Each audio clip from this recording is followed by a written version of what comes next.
that has brought up the question that what the story is about. And I think it was Schnee or some other person on YouTube that first said this, that it's about change.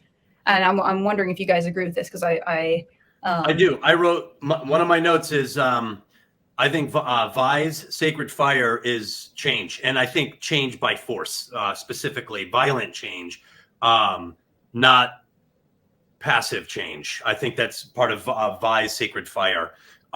Even her name, it's in every single character too. What's that? Sorry, I didn't mean to interrupt you. Sorry. No, I was saying even her name Violet is almost a play off the word violence. That's true. I didn't think about that. And she has a tattoo of a Roman numeral 6, and I looked it up. The 6th commandment is "Thou shalt not kill," which seems to be like a warning about violent change, possibly an inevitable occurrence in violent change is that people are going to be killed in this. So I think that is her sacred fire, revolution in a more succinct word. And I think, like I said, I think her name is a direct play on that. Yeah, that's a good note, Sable. Like she is the one that you see the most that is resistant to change. But whereas like the world is changing all around her. And yes, but there's so many different, like each character is dealing with it in different ways. You know, you have what's his name, Heimendinger or whatever, that's afraid of change because, you know, he has his trauma in the past, things that he's afraid of. He's kind of like the old fool as opposed to the old mentor. You know, like it's like he's a little detached. But it's complicated because there's some wisdom in what he's saying too. That some of the other characters run into, but you know, like there's progress. You hear the word progress all the time about, you know, wanting to bring things to a new future. But is it better, and what cost are you willing to take, you know, to get there? So it does seem like change is like permeated throughout the whole thing. You know, you start off with these characters that are younger, and then 7 years pass, and then the worlds that they're in are changed. It's just like this constant. Well, I just want to make one note on what Sable's saying. I'm talking about external change.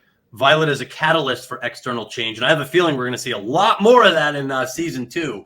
But on a personal level, I feel like her effort or her resistance to personal change is really out of a sense of responsibility.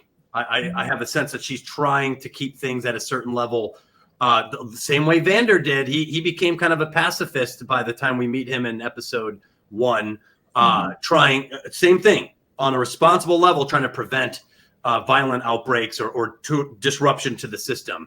So I think Vi's got some of that sense of responsibility in her throughout all 9 episodes. James has put in an 8-month super chat as a member of the Heath's Geekverse channel for 8 months. Thank you, James. So James, his 8-month super chat says, "Can we start on theming? I think theming is crucial. It informs the entirety of the plot, and it's a big arrow that points the right way. The way. So, what are your thoughts on that, James? Put that in there. Oh, so is this what you're saying? Duality, inevitability. Duality, I think, is certainly I mean, there's multiple themes, and all of them. Right. There's a lot of minor themes too, of course. Right, and all of them are handled excellently. One of the things I'll say from the Heroine's Labyrinth perspective, and I don't think I've ever seen a story like this yet. I'm sure if I look, I'll find more. What I think is a subversion of of an archetypal theme in the Heroine's Labyrinth. And in this case, it's so spectacularly done that it's driving the entire story. In the Heroine's Labyrinth, one of the main themes is a lot of heroines will encounter a fragile power, and they entrust that fragile power, which elevates the fragile power, and they become critical at a key point near the end of the story, usually the climax. Like Princess Leia entrusting R2-D2 or Ripley with Newt. Like there's all sorts of examples where heroines have a fragile power. In this case, the heroine gives up on the fragile power, which is Powder. Funny enough, her name sounds like Power. She gives up on her. She kind of walks away or abandons her at obviously a very critical moment. And this sets the entire story in motion. And I would say the relationship between Vi and Powder is this story. Yeah. Even these other elements that are coming in that are shaping the story, I think the core of it is the relationship between Vi and Powder. So here we have an example. And how that relationship changes. Yes. And how it changes for sure. Yeah. The heroine, in this case, Vi, and her fragile power that the heroine usually entrusts and holds on to and bets on.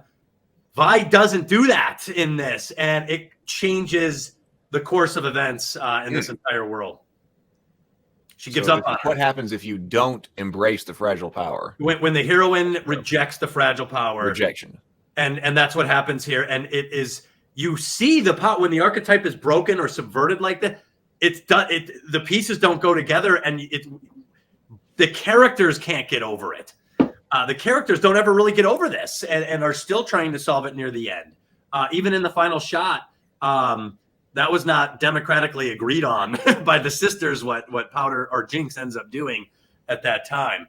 So one of the other themes, and I'll keep this brief, along that front, why Vi gave up on her. A theme I hadn't heard. I watched like same as Brianna, like 3 other videos from that one guy talking about Arcane.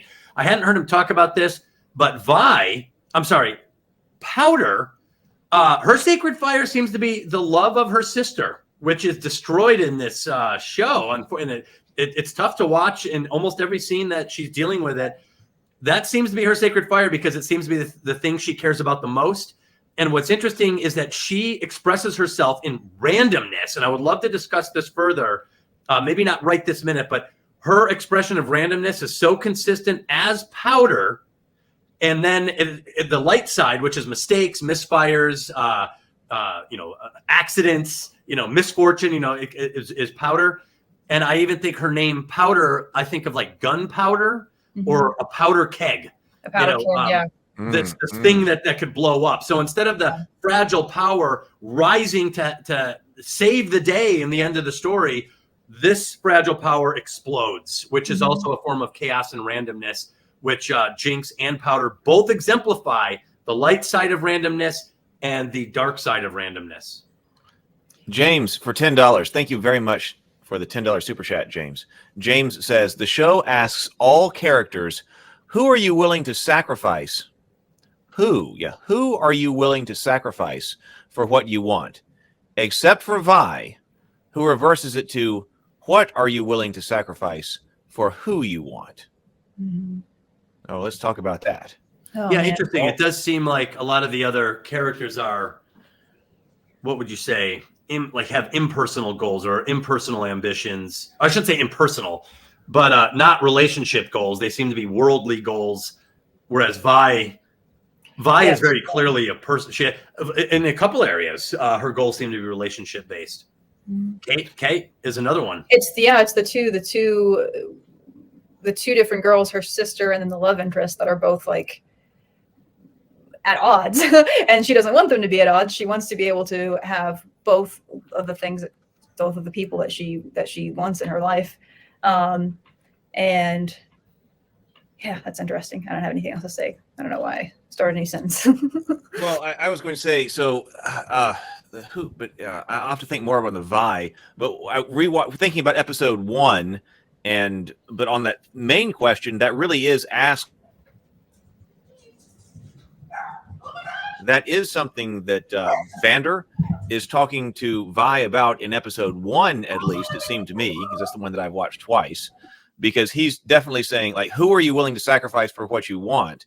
Well, he's asking that question of her, that your team is going to follow you, whatever you say they're going to do, wherever you take them, they're going to go. But then before that, he was like, well, I don't remember the exact words, but basically, like, you're going to do this, but are you going to get these guys killed? Are you going to get your team killed for the glory or the mission or whatever that was? So that was a who are you willing to sacrifice? Because that was one of the questions, and I think that does come up again in the context of war. I think, like I said, I've only watched. Yeah, war is another war is another theme. Yeah, I want X, but what if it costs the lives of these two guys? Right. Who are your friends? Like, are you willing to let these two guys die for what you want? Well, in most major conflicts, especially in warfare, a lot of military leaders, you have to become comfortable with that on some level. Like, you don't want to be wasteful, but you don't want to be overly protective. There's 1,000 cases in war throughout history where you have a military commander that's so protective of his unit that he becomes ineffective. And then other times where you have military commanders that are so reckless that they needlessly slaughter their entire regiment in a doomed charge, for example. Well, So you have to be able to be willing to let people go, as well as be a force of action, military. Well, It's also, that's if you're already at war, though, because nobody is at war. But I think Xander's preparing her for that. Because the question is, are you willing to even be at that point at all? Like, do we need to go to war? Right. Do you think that he's preparing her for a leadership role where death is possible? Well, he has become more of a pacifist at this point. So he's trying, and she has that, that nature where she wants to solve everything with her fists, right? Like that's how she wants to solve every problem. And so he's trying to help, maybe ineffectively in some cases, but he's trying to help her, I guess, rein in some of that and have some wisdom. Because if you're just going in, fist flying all the time, yeah, people are going to get hurt needlessly. And so that's one of the things that she needs to learn as a character. I'm not sure that she ever actually does, at least not in this season. That right. Like you can't solve every problem that way, and that like, you have to have some what's the word, like a negotiation sometimes, and you have to work things out peacefully. That's very much not her personality, and she doesn't really learn that lesson. Well, I don't think that. Yeah, I think you're right. It's just not her personality. Not everyone can do both.